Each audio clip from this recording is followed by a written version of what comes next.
The historic State Library in the Old State Capitol reminds our guests of the educational resource that Abraham Lincoln found in the Capitol building during the 20 years that he worked here prior to his presidency.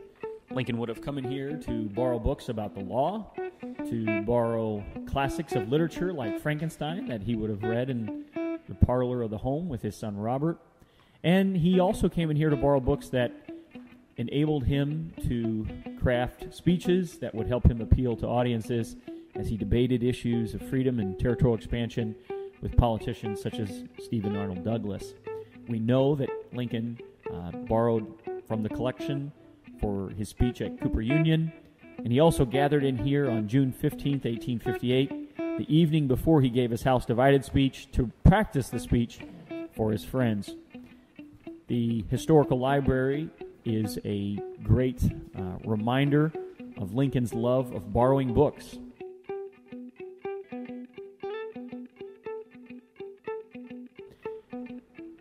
Stories about Lincoln borrowing books can be traced back to his days in Indiana when he borrowed a book from an old man named Josiah Crawford.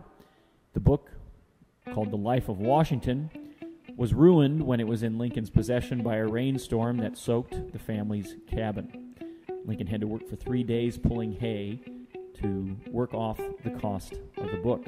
Later on, when he meets John Todd Stewart during the Black Hawk War, Stewart loans Lincoln books that help him prepare for his career in law.